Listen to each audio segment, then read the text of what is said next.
Hi everyone and welcome back to my channel.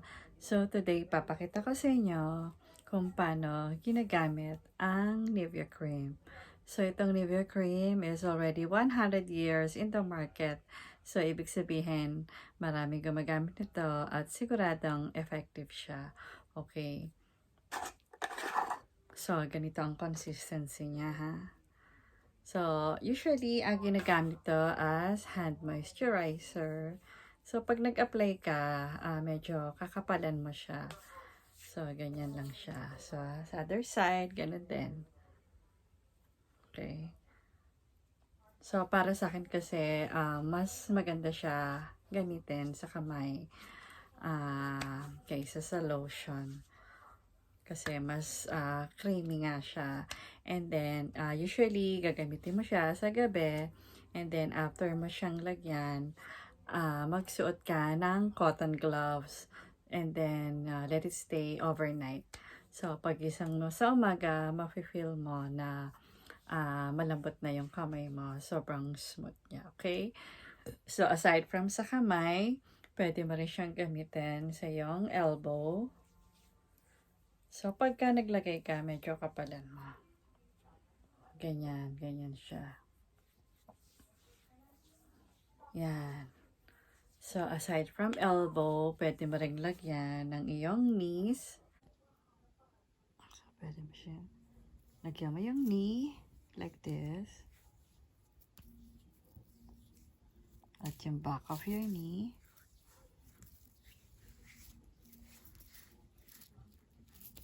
Yan, ganyan. And then, for the feet naman, kung gusto mo, there are two ways. Yung isa is para sa crack heels. Lalagyan mo lang yung pinaka-heels mo. Ganun din. Lagyan mo lang siya.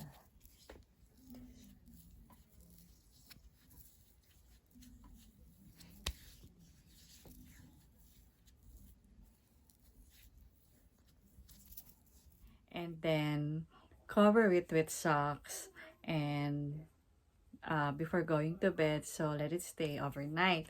And then, another use naman is, if you want, pwede rin na foot scrub. So, pag sa foot scrub naman, you need, i-mix mo yung NIVEA cream at saka yung brown sugar. And then, pag na-mix mo na siya, i-scrub mo na siya sa iyong paa. And then, let it stay for at least 15 minutes. And then, after that, i-rinse mo na. And then, sa bedtime, ganun din, lagyan mo nga siya ng NIVEA cream uli. And then, you wear your socks. So, makikita mo talaga na magiging soft na ang iyong paa. Okay? So, tanggal ang mga kalyo. And then, aside from that, pwede mo rin siyang gamitin as a massage. So, instead of using oil, diba? Pwede mo siyang gamitin as a massage. Yan, ganyan. All over your body, pwede siya. And mas mafe-feel mo talaga na sobrang lambot. Parang baby na yung skin. And then, pwede mo rin siyang gamitin as a foundation. So, halimbawa, ito yung iyong foundation. Ilalagay mo lang siya here sa iyong kamay. And then, kuha ka ng NIVEA cream. Siguro mga ganito lang, parang pea size. And then, actually, siguro, parang, para equal na lang yung parts niya, diba? So, ganito siya, equal parts, ganyan. And then, i-mix mo na siya.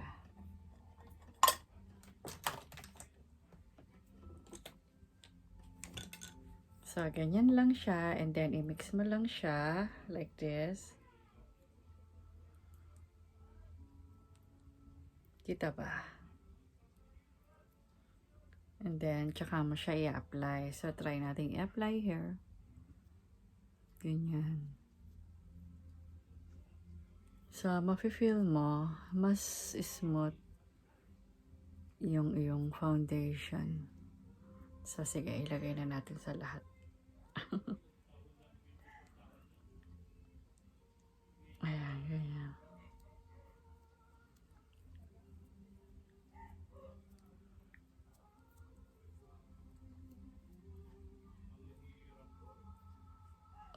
So, ganyan. Yung isa sa mga gamit ng NIVEA cream. Mas mafe-feel mo, mas maganda yung outcome niya.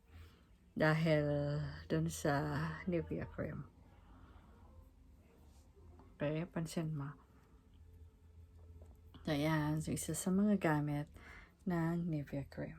Mas makikita mo na mas smooth ang outcome ng iyong makeup. Parang may glow na. So, hindi mo na kailangan ng primer.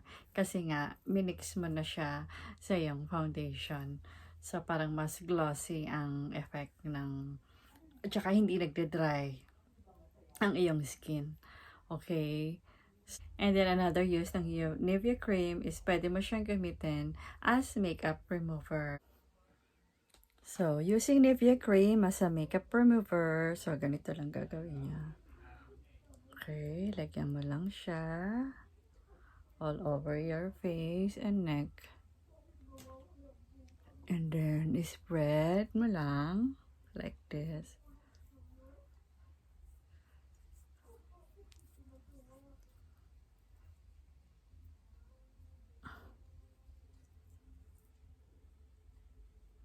So, ganyan lang. And then, kuha ka ng cotton pad and then remove mo. Unahin mo yung eyes.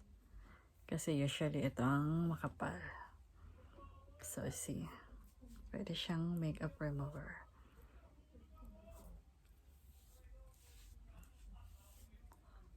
So, napakarami talagang gamit ng NIVEA cream.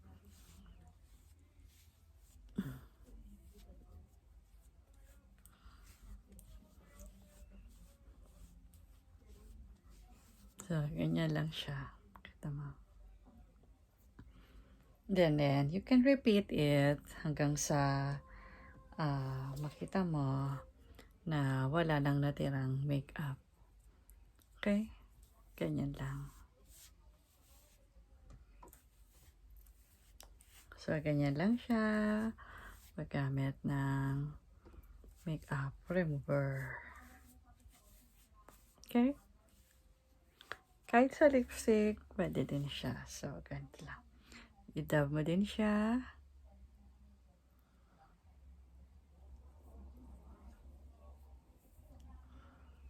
And then, you can remove it.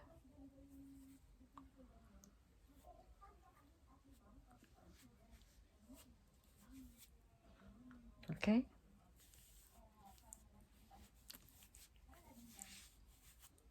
Okay, so yan, as a makeup remover.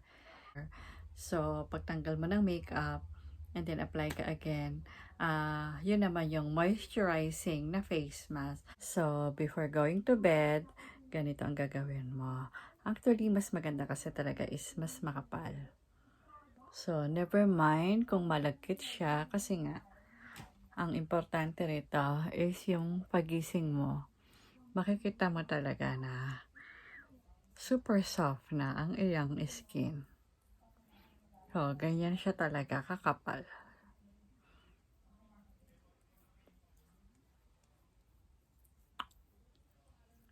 So, ipababad mo lang siyang ganyan.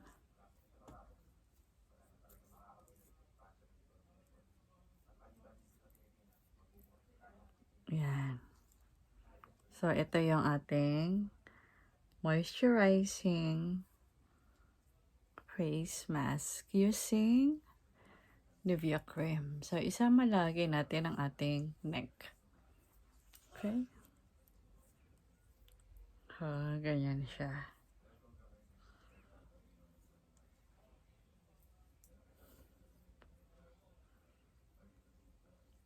Okay. So, yan ang ating moisturizing face mask and then you can go to sleep. So, iwasan mo lang na malagyan ng iyong pillowcase. And much better, i-change mo agad yung iyong pillowcase pag naglalagay ka ng face mask. Kasi nga, medyo, ano siya.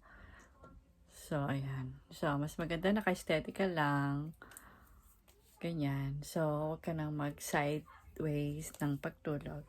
And then, makikita mo, the following day, pagising mo, sobrang lambot na ng iyong face. Okay?